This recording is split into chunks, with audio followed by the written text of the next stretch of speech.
Hi, I'm Ron the Comic Guy. Video games in general have not something that's easy to explain. Video games are often, not always, have certain things to explain about itself, and when they do, they're often not easy enough to figure out, or it's too late to figure it out. Case in point, the FNAF series, specifically the FNAF game Special Delivery. For a long time, this question has never been answered. However, unlike last time, I can easily figure out.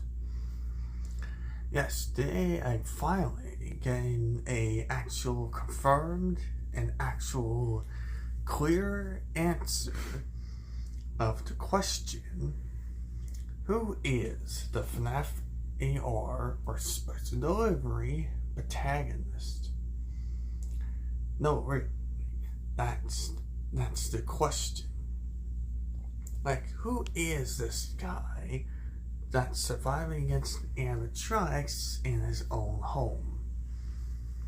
In Special Delivery, well, we had to figure out a few things to figure out how this is going to be an actual solved answer.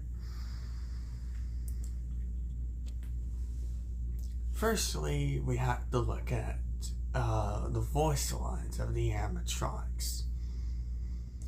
First, we'll look at, let's say, Springtrap's voice lines in the game.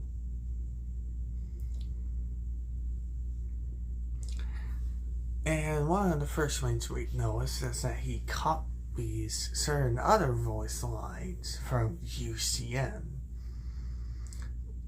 such as the whole point of "I will take you apart and put back together again," and others.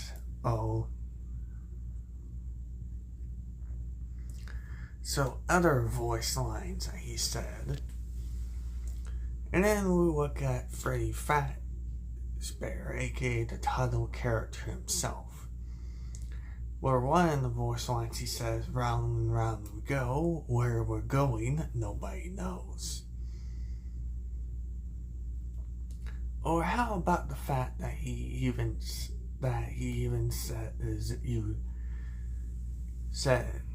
says, "Now will be a good time to hold your breath." So clearly the character's voice lines make it very clear that it sounds like the characters themselves have something familiar with this player character, and they have something there that they did that led into this conclusion.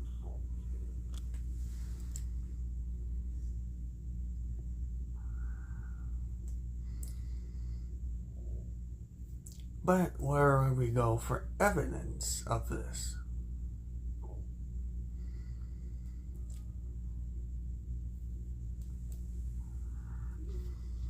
Well, we have to figure out another character in this series, someone who actually will have information about this Candy Cadet.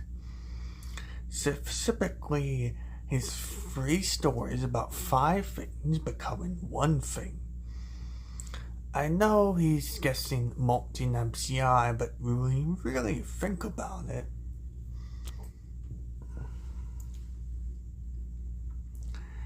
it does not have much to do with multi-MCI. One of the stories is all about, well, a boy and having 5 kittens.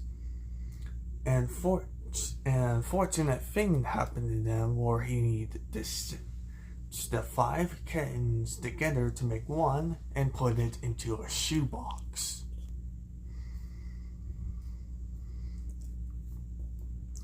Then there is the story with the woman of using 5 keys and then melting together to make 1 key. Also, this story is about the woman in the story being inside a room of sorts, and they want to figure out different 5 keys to get out of there. But she melted each of the 5 keys into 1 so that she can have room. But then there's the other one, where there was about a kind man who take care of 5 orphans, and the burglar had killed all 5 of them, and so he stitched them together to create 1, and had buried them in somewhere.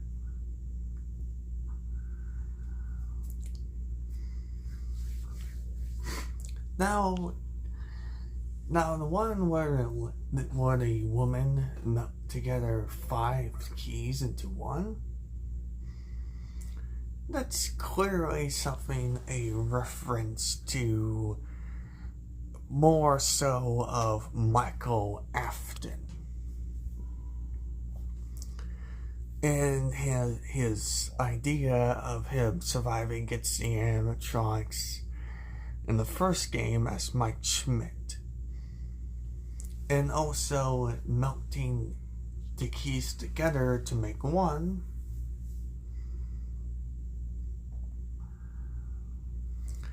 That's obviously clearly a reference to the fact of him as the front guard burning Fazbear Frights. Because burning something down can result of melting. And also it's about some kind of woman. I don't know what's part of the story where we see anything involved with a woman, but I figure it out. Part of the story is about the explanation of what was going on, what actually happened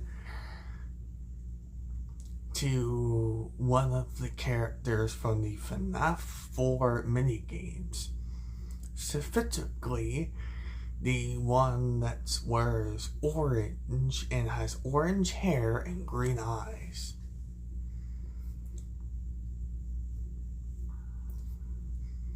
Who tells rumors to the crying child, aka Dave Afton.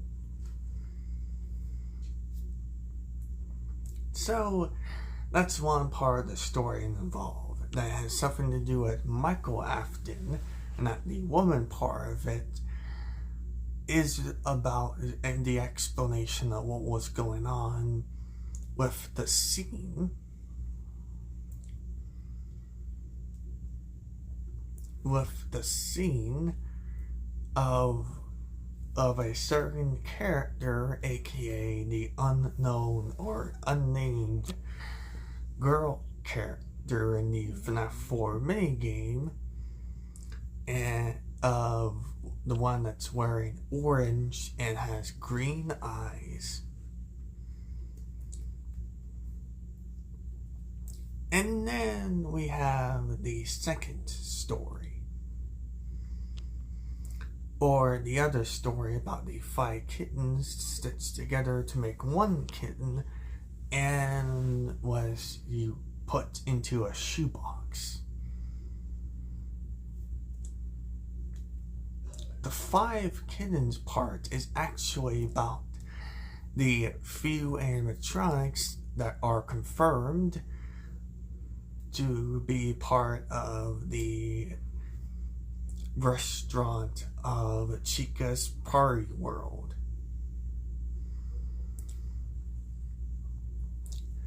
Confirming of the 5 animatronics. And and then being stitched together to make one and being put in the shoebox shows that their pieces were used to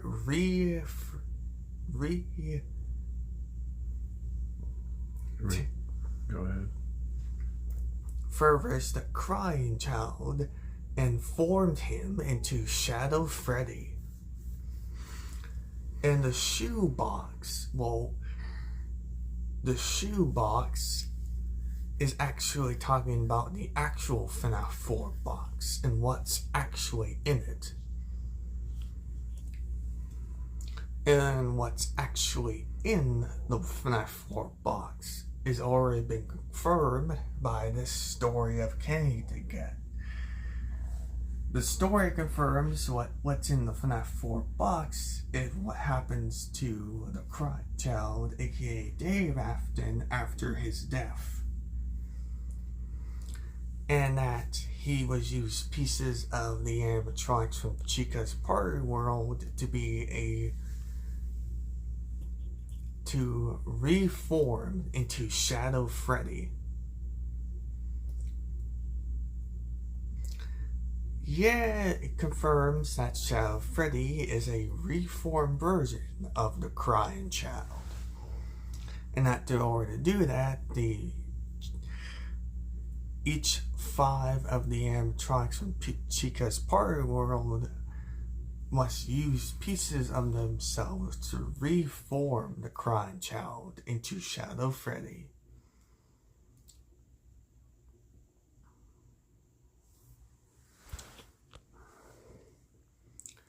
And finally, the story about 5 orphans.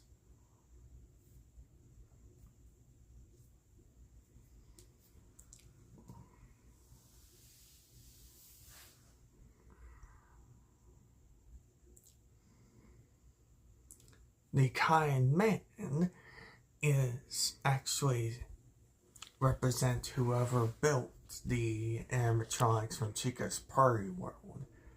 And the 5 orphans is kind of represent the animatronics he built.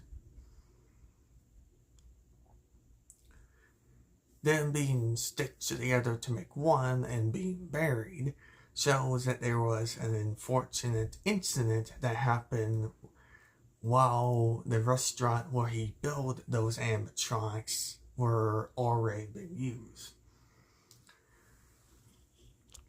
How to explain about this? Well, we get to a few games later in Security Breach. Specifically, it's real in DLC.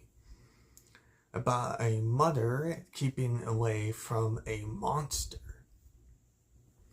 Now, some must say the story represents the mimic, but not really. See, it's all about a mother keeping her child away from a monster. And that she's keeping it some firmware. This actually explains that the girl with the orange hair and green eyes, the one seen in FNAF 4, is actually the character who comes and controls the JJ animatronic.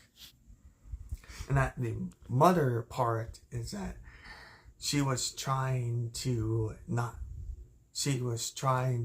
keep away from figuring out that was a secret of hers. And that all the other animatronics didn't want to know that that's who she was.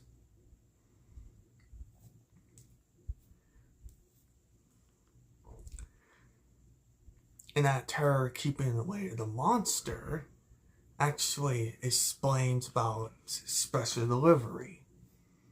That's right, the character that controls the JJ animatronic is the protagonist of Special Delivery. Yep, that solves it. And the 3 stories of Candidate were nothing but explain why she became the protagonist of Special Delivery. Because she's actually already aware of an idea of what animatronic, or what would be the fates of the Aftons and the Emilys. So, there you go. Whoever controls the JJ animatronic, that is our protagonist of Special Delivery. I'm Matt the Comic Guy. See you next video. Bye.